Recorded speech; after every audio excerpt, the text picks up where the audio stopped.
Hello everyone, welcome to your own channel Eduzone grammar. Friends, आज हम देखेंगे एक बहुत ही interesting story, the wild boar and the fox. ये इंग्लिश की एक बहुत ही इंटरेस्टिंग स्टोरी है जिसमें एक बहुत ज़बरदस्त मॉरल लेसन आपको दिया गया है। दो कैरेक्टर है, एक है वाइल्ड बोर एंड सेकेंड है फॉक्स। फॉक्स तो आपको पता है, वाइल्ड बोर ये एक वाइल्ड पिग को कहा जाता है, और फॉक्स तो पता है कि फॉक्स एक बहुत ही क्लेवर एनिमल होता है और अपनी चालाकी और मक्कारी के लिए फॉक्स बहुत ज़्यादा फेमस है। तो चलिए देखते हैं इस स्टोरी में फॉक्स ने क्या किया। I will read this story, after that I will explain it. One day a wild boar was sharpening his tusks against the bark of a tree. एक दिन वाइल्ड बोर अपने टस्क को sharp कर रहा था। टस्क यानी जो सामने के दो बड़े दांत होते हैं, कुछ एनिमल्स में होते हैं, जैसे एलिफेंट में होते हैं, उसी तरह इसको भी दांत होते हैं। वाइल्ड बोर को बड़े दांत, उसे टस्क कहते हैं। तो वो अपने टस्क को शार्प कर रहा था। ये टस्क से ये लोग जो हंटर्स आते हैं, जो शिकारी आते हैं इनका शिकार करने के लिए, वो अपने आप को प्रोटेक्ट करने के लिए इन टस्क को यूज़ करते हैं। तो वाइल्ड बोर अपने टस्क को शार्प कर रहा था। He was doing it very carefully, और ये काम वो बहुत ही केयरफुली कर रहा था। They lived fox in the same forest. उसी फॉरेस्ट में एक फॉक्स रहती थी। अब फॉरेस्ट में तो बहुत सारे एनिमल्स रहते हैं, उसी तरह फॉक्स भी रहती थी। He was always looking for a chance to make a fun of other animals in the forest. वो हमेशा तलाश में रहती थी चांस के कि कब उसे चांस मिले और वो दूसरे एनिमल्स को सताए, उन्हें परेशान करे। When he saw the wild boar, जब उसने वाइल्ड बोर को देखा, he decided to tease him. उसने डिसाइड किया कि इसे सताया जाए। टीस का मतलब होता है सताना, परेशान करना। आप लिख सकते हैं। He began to walk around the trees, looking left and right and up and down. उसने ट्री के अतराफ गोल घूमना शुरू कर दिया। देखने लगी दाएं बाएं, ऊपर नीचे देखने लगी, जैसे किसी को ढूंढ रही है। He also began to act as if he was really scared. और वो इस तरीके से एक्ट करने लगी जैसे वो वाकई में बहुत डरा हुआ है। But the boar did not pay any attention to him.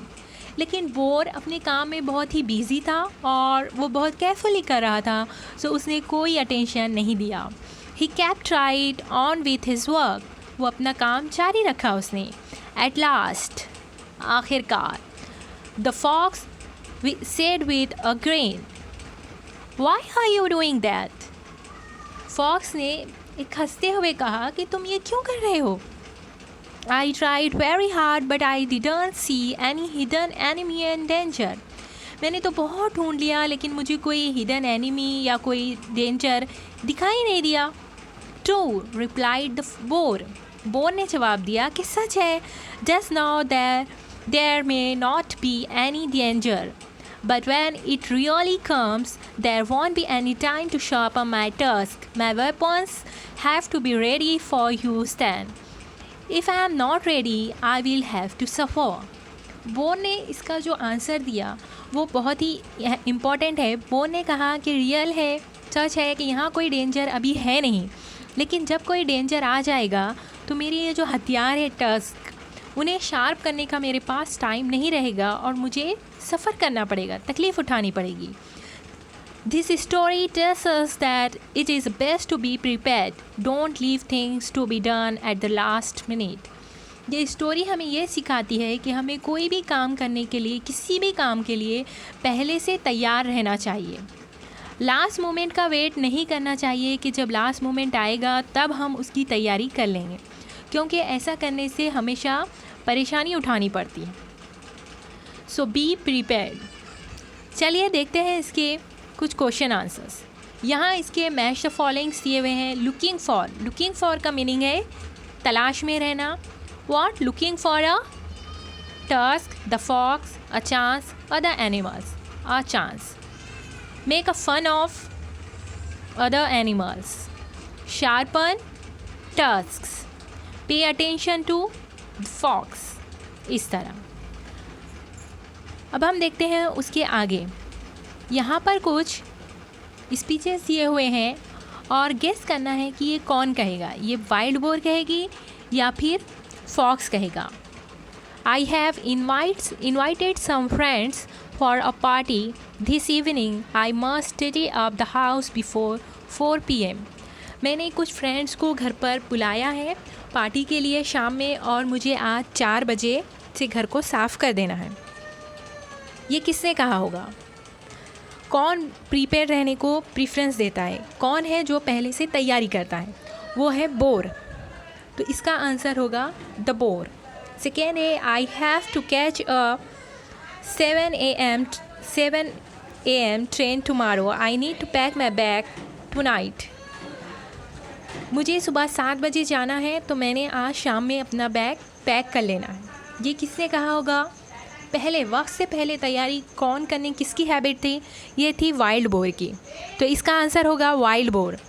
These ants, third है, these ants are so stupid all the time. They are busy collecting food.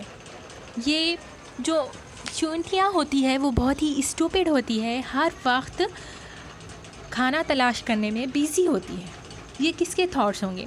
चूंटियाँ जो होती हैं, एंट्स जो होती है, वो बी प्रिपेयर्ड होती है, यानी पहले से तैयारी कर लेती है। तो ये किसका होगा जुमला? ये है फॉक्स का, जो हर काम को लास्ट मोमेंट पे करने के लिए कह रहा है। लास्ट है sister thank you for the laddoos, now give me a hammer so that I can break them. Sister thank you for this, जो आपने लड्डूस दिए हैं उसके लिए, लेकिन मुझे एक हैमर दीजिए ताकि मैं इसे तोड़कर खाऊं। इस तरीके का मजाक कौन उड़ाता है? ये है आदत, ये हैबिट है फॉक्स की। तो इसका आंसर होगा द फॉक्स। चलिए अब देखते हैं कुछ क्वेश्चंस, आपको उसके आंसर्स बताने हैं कमेंट्स में। फर्स्ट है who was sharpening his tusk. आपके ऑप्शंस है wild boar, fox, tiger, no idea. Second है who was looking for a chance. Options wild boar, fox, tiger, no idea. Third है who are main characters of these stories? Fox, wild boar, A और B both, यानी fox and wild boar both, none of them. Fourth है what did you learn from this story? Options teach to others, make a fun, be prepared, friendship is everything. Last है what bow was sharpening? Nails, tusks, horns, no idea. So आपको इन 5 questions के answer comments box में लिखने हैं। So thank you for watching.